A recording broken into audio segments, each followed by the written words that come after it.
Bonsoir à tous, j'espère que vous allez bien. Bon, on a eu une belle journée, donc progression de Nasdaq et de Dow Jones et de S&P 500 que tu connais. Bon, mercredi, demain, on a les paroles de Jean Paul. Il y a 12 jours de discours, il y a mercredi et jeudi. Attention avec la hausse des indices parce qu'il faut vite changer. Ok? C'est validé des figures chartistes, c'est cassé de résistance, tatati, tatata, mais on arrivait encore sur des résistances. Donc, il ne fait pas partie. Donc, on a le discours de Jean Paul à 15h15. Attention, 15h30, ouverture des marchés. Donc, entre 15h et 16h, ne tradez pas. Restez en écart, sauf si vous êtes sûr, 100% sûr, que vous avez un big compte avec un petit tour pour tenir le mouvement. On a l'IPC de l'Allemagne à 8h. J'espère que celui-là, il est positif. OK, positif ou neutre. Comme ça, on va faire le DAX remonter un petit peu plus. Et voilà, classique, stock de pétrole brut à 16h30, et après, il n'y a plus rien. Et après, ce que le jeudi, avec le deuxième discours de Jean Paul et discours de Lagarde, mais ça, c'est que jeudi, on va voir demain soir. On passe directement sur trading parce qu'il y a des choses intéressantes à avoir pour cette semaine. Je vais commencer par le Nasdaq. Le Nasdaq est arrivé sur la résistance. 100% de l'expansion de Fibonacci. OK? On a fait la baisse, on a retourné. Bon, si on Fibonacci non validé, normalement, les 61, les retourne. Mais là, c'est le marché commande, il a tout explosé et on est arrivé sur les 100% de résistance. Je vous dis, moi, j'ai des positions qui tournent. Et moi, je vais clôturer mes positions à 16 100. Putain, Maurice, tu trop optimiste. Oui, vraiment, mes positions elles sont tout en bas et moi, je vais clôturer à 16 100. Donc, je vais le tourner, laisser tourner au maximum, un mois, 2 mois, 3 mois, peu importe. Okay? Et voilà. Euh, La figure, elle est validée dans le sens, parce qu'il y a une fausse casse, mais pour moi, rentrer en position encore une fois, il faut un pullback encore sur 15 000 et après repartir. Ça veut dire pullback sur 15 000 et casse de 15 300 et à partir de là, la voie est verte, comblement de gap et pourquoi pas les 161 de toute l'expansion. Cette fois, je vais laisser l'expansion. Ce que je veux vous dire, c'est quoi?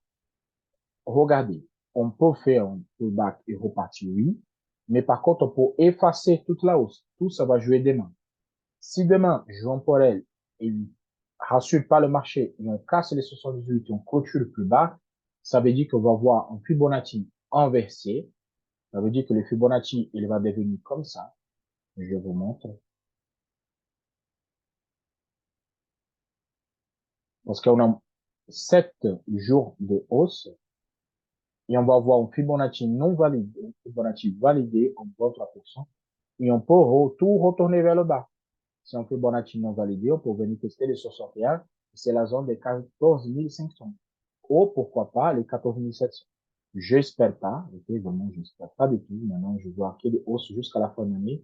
Le fameux rallye Noël, dont on parle tous. Je garde mon Fibonacci, mon objectif 16 100 pour la fin de l'année, ok. Sur 15 minutes, je vais vous montrer la réflexion que je dis sur les vidéos d'hier. OK? Qui c'était quoi? Cette bonne entrée qui a été donnée là, ou là, où vous voulez, il y en avait la trade line sur la tête. Je dis, rentrez pas. Attendez la casse. Donc, on a eu la casse, on a eu cette opportunité et cette pullback. Là, c'était des opportunités. OK? Et moi, j'ai pris cette position-là. Désolé, je pouvais pas envoyer dans les groupes parce que c'était rapide. Il a touché, j'ai rentré, il a reparti. Voilà. Donc, il fait un take d'un niveau, take des deux. Il a touché carrément le 100%. Et là, je vais faire une nouvelle expansion. Et je vais faire une nouvelle expansion en temps réel. Vous voyez, c'est quoi la réflexion derrière pour faire un canal de référence en zone 1. Donc, on a la touche de 100%. OK, on a la touche. Et moi, je vais prendre le support. Je vais prendre cette petite support-là. Et moi, je vais les projeter. Pourquoi je fais cette projection-là? Pour savoir où on fait un retournement ou on ne fait pas de retournement. On arrivait sur le niveau majeur, ok, de zone hebdomadaire.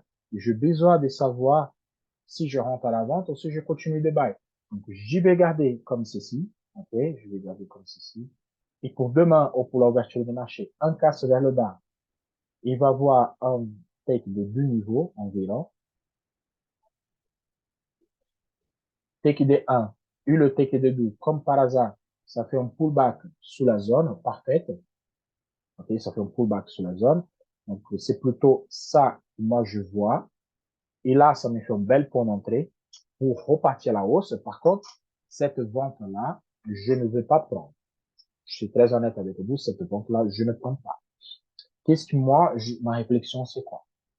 C'est la casse, tech des deux niveaux, on travaille la zone, donc, canal de référence, zone neutre, c'est une recasse vers le haut, là où je rentre. Là, je rentre avec des objectifs. D'abord, le 15 340 et pourquoi pas le 50% d'expansion, que ça fait 15 500. OK? Par contre, si on fait un range sur cette zone, et pour le discours de Jean Porel, on fait un mèche, on repart, on casse 15 300, là, je rentre en bail, OK? Minimum, bien dire minimum, jusqu'à 50% de l'expansion ici. Et c'est exactement les 15 500. Donc ça, c'est la réflexion pour demain. Soyez attentifs avec ça. Le Nasdaq, il ne donne pas des signaux, des faux signaux. Il donne vraiment des bons signaux. Tous les autres, ils ont donné des signaux hauts et bas. Le Nasdaq, non, il ne fait pas ça. Regardez, là, il a fait un signal, il a mis des un petit peu, il part. S'il casse vers le bas, ça veut dire qu'il va retourner fortement. Il ne donne pas de faux signaux. Le Nasdaq, c'est très précis à ce niveau-là. Je passe sur le Dow Jones et je vous explique la situation du Dow Jones. Voilà, le Dow Jones, il est bloqué sur les 100% de l'expression avec 12 chandeliers de décision. Ça veut dire qu'on attend Jean Paul. On attend Jean Paul. J'aime pas la casse avec chandelier de décision. En fait, casse de trade figure chartiste, peu importe. Avec un chandelier de décision, moi, je prends pas en compte. Pour moi, casse de figure chartiste, c'est des marubozu, c'est des gros chandeliers comme ceci. Okay? Ça, c'est des casses, voilà. Chandelier de décision, il parle déjà, c'est une décision. Pour demain, ok, qu'on arrive au 100% de l'expansion, on est plutôt cassé la dernière résistance à 34 000. Donc, on est supérieur. Pour demain, j'attends pas.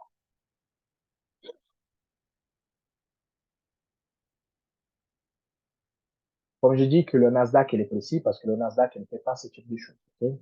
Donc, on a eu la casse et c'est pour ça qu'il faut respecter exactement parce que, regarde, c'est quoi pour ici? Vous avez cette chance de break-even et vous avez cette chance de break-even. On dit à la casse, on passe 50% de l'expansion du canal, on met un break-even. Là, maintenant, on a recassé vers là-haut. Je ne veux plus prendre en compte celui-là parce que j'ai les 50% de l'expansion qu'elle est là. Qu'est-ce que je vais faire? Je vais faire un temps réel et je vous marque en expansion. OK, pour vous, comme ça, vous avez demain, je vais prendre les 100% ici, OK, comme ma référence. En fait, c'est un Fibonacci, c'est un 100%. Et là, je vais le placer comme ceci.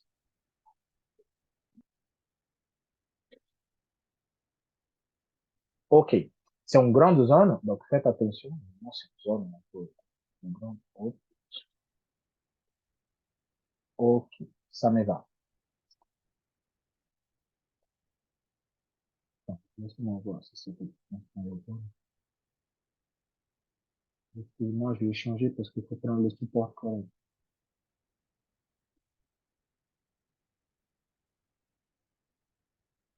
OK, pardon, c'est là. C'est pas là. Excuse-moi, il faut prendre correct parce que sinon, il y a de problème. Si vous faites pas correctement, après, la zone, elle est trop grande, vous encaissez des stop-loss, vous savez pas pourquoi. OK, là, on est bon.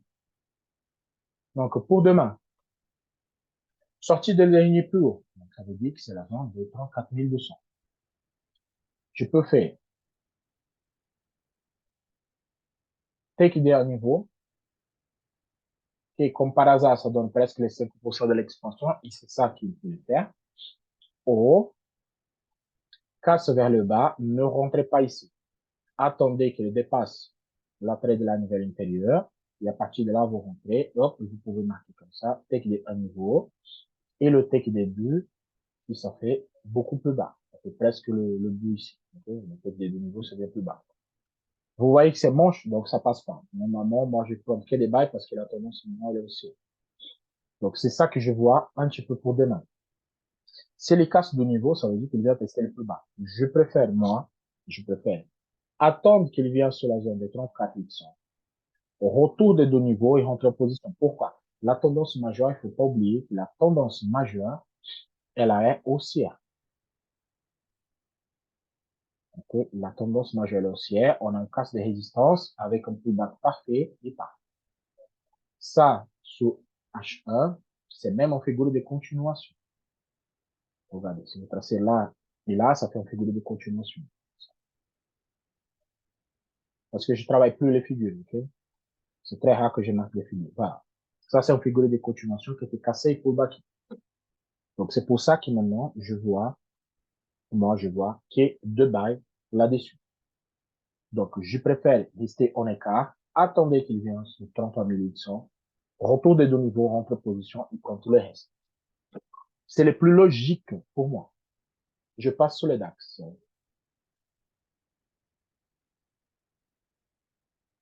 Le DAX,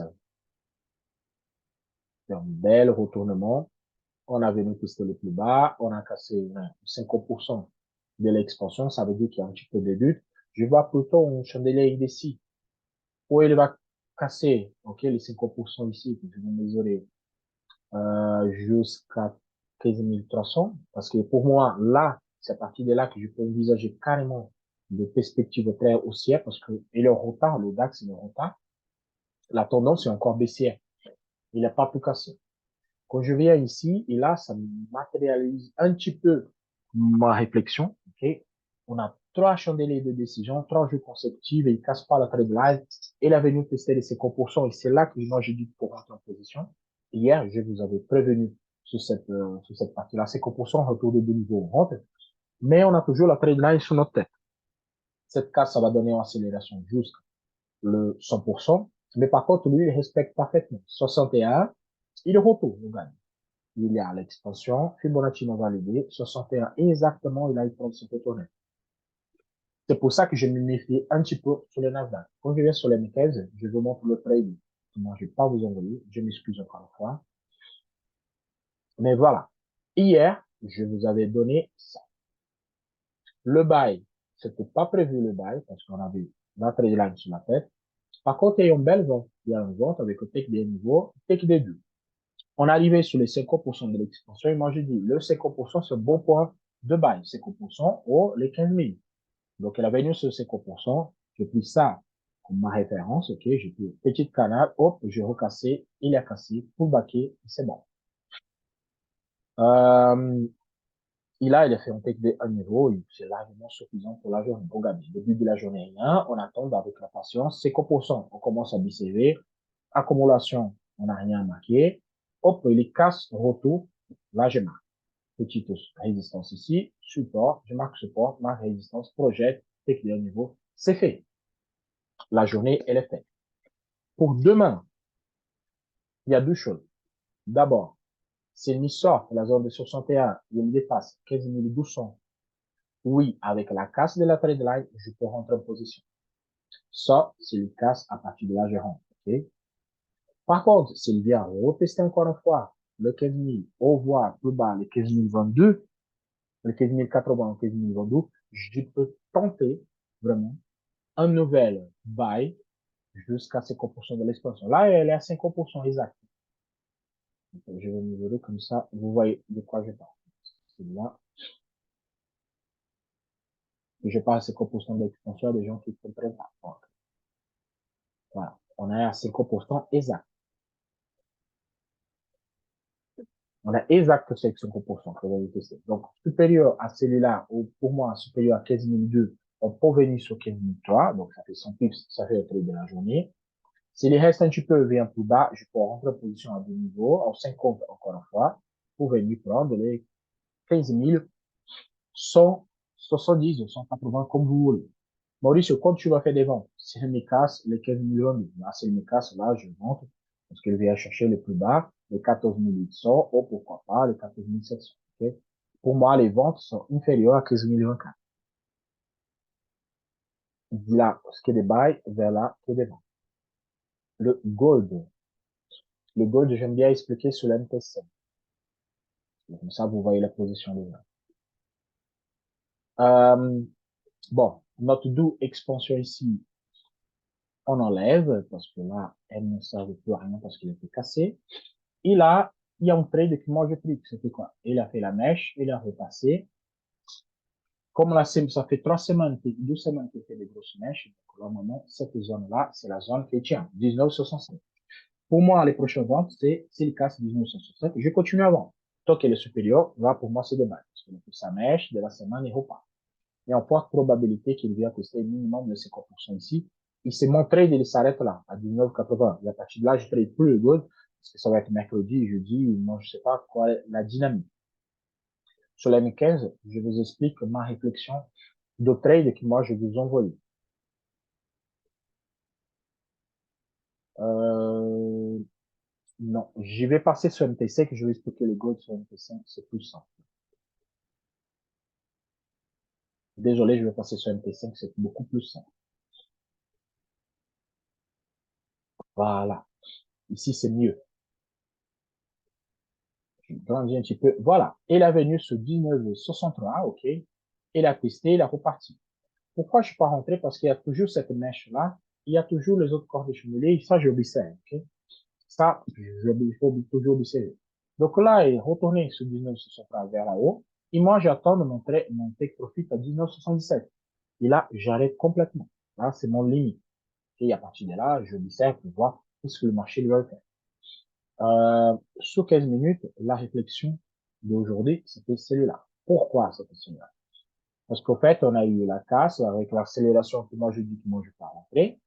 Ici, on a eu la position de Fumikana de référence zone 2. Moi, je n'étais pas, je ne suis pas fait, je peux travailler aujourd'hui, je fais que des scalps. Il a fait ce plus bas, ok? Il est retourné. Quand il a cassé vers là-haut, il y a deux probabilités. On attend pour voir qu'il fasse son range. Et là, on fait là et là, non pas. Ou sinon, on fait canal de référence et la zone en pour projet. Il a cassé. Moi, je fais ici. Cette chandelier ici, là, je l'ai projeté.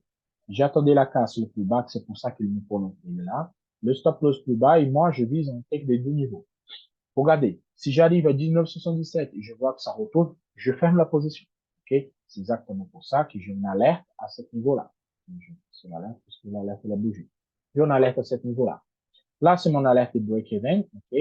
Il a sonné déjà. Donc, vous, si vous êtes dans la position, passez au break-even déjà. Ok? Et là, on tombe au niveau. Le trade de jour que j'ai fait. Et moi, je vais vous expliquer quelque chose de très intéressant. Le trade de buy que je fais, ça fait là. C'est le même mouvement de 15 minutes et celui-là, ok? Il est venu plus bas, quand il a cassé ici, là.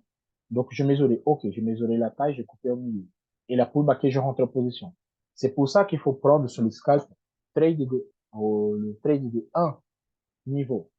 Il est venu exactement sur un niveau et après, il part. Pour le retour, quand il fait plus bas et plus haut comme ça, vous pouvez marquer le plus bas et le plus haut. Si le casse, vous faites un niveau. Si le casse, vous faites un niveau. Ça marche toujours. Le deuxième trade, moi, j'ai surveillé, j'ai mesuré celui-là, l'accumulation, je l'ai projeté. Mais moi, j'avais besoin de sortie, là, qu'est-ce qu'il a fait? Il a donné le signal, ok? J'étais ici, quand il a fait la première casse, je mesuré, tac, tac, il est fait là. À ce moment-là, j'étais plus présent dans le graphique, j'ai besoin de sortie. Là, ça fait une belle rentrée ici. Là, vous êtes en panique totale parce que vous êtes proche de votre stop loss. Et après, oh, il faut peut-être des niveaux. Cette cas, elle est faite de deux niveaux. Okay? Et après, bon, je fais le bail parce que la mesure de 15 minutes, elle est complètement différente de 1 minute. Il repasse vers le haut, je prends 1 et 2. Le trade de USD GPY que je marquais, je vous montre les hebdomadaires pourquoi. Je vais grandir et grandir pour que vous voyez bien. USD GPY, pourquoi je rentre en position. Voilà. Regardez, toujours la zone des 150-300, il y a un retour. 150-300, il y a un retour. Donc, c'est pour ça que je rentre un peu ça. Là, c'est le maximum de l'expansion. C'est mon niveau de confiance maximum. Ça veut dire que j'ai pris un support, je l'ai placé jusqu'à arriver le plus haut. Et chaque fois qu'il touche, il retourne, même dans le passé. Donc là, il a fait 1 semaine, 2 semaines de la grosse mèche. Donc, j'attends la même chose. Ce qui fait hebdomadaire. Je viens sur 15 minutes. Je avance. Et là, OK. Et là, je mesurais les 50% de l'expansion. Ça veut dire que je pris là et là, je me perds. Et quand je parle de 50% de l'expansion, les gens ne comprennent pas. OK, je prends ici. C'est celui-là que vous voyez sur l'hebdomadaire. Okay? Là, c'est les 50%. Donc, quand il est venu plus haut, il a passé plus bas, il a retourné plus haut, il casse, je dis OK. Je marque, OK, au canal. Vous voyez. En fait, maintenant, ça commence à devenir un cours. Et puis, le plus haut, le plus bas, j'ai marqué cette petite fente, cette petite hausse, je l'ai multiplié vers le bas, pardon, avec les 50% ici. Dès qu'il est cassé, je rentre en position. Là, j'ai un take des niveaux, take des deux niveaux. Vous voyez que les take des deux niveaux, je reste toujours un petit peu comme ça. C'est fait exprès, parce que chaque fois, le marché devient proche, il retourne. Pour ceux qui ne savent pas les 50% que je parle, c'est ça. Je prends ici, hop, j'ai mes œufs là. Là, c'est les 50% que je parle. Okay? Il a passé vers le bas, il a touché, il a refusé, il a passé vers le haut, et comme moi, j'étais devant le graphique, il était là. Donc, OK, c'est bas, hausse. Je peux faire quoi? Plus haut, il est plus bas, il mesuré. Mais non, j'ai pris juste le support, je l'ai tracé, plus bas, casse. Ça veut dire que la force baissière, elle commence à prendre la main, et je rentre en position. Et là, je laisse tourner, je touche plus rien. Il y a un stop loss et on fait profit. Et là, c'est aller les buts et on laisse tourner tranquillement. Bon, j'ai fini pour aujourd'hui. Désolé si les vidéos commencent à devenir trop grands. C'est justement parce que j'ai essayé de vous expliquer un petit peu. Et les vidéos, pour l'explication globale, elle est prête déjà pour moi, mais je n'ai pas publié sur YouTube à cause des temps. Mais à bientôt, je vais faire les lives et l'explication. Et je souhaite à tous une excellente soirée. Attention demain avec Jean Paul. On se voit demain soir pour de nouvelles aventures. À la prochaine. Ciao, ciao.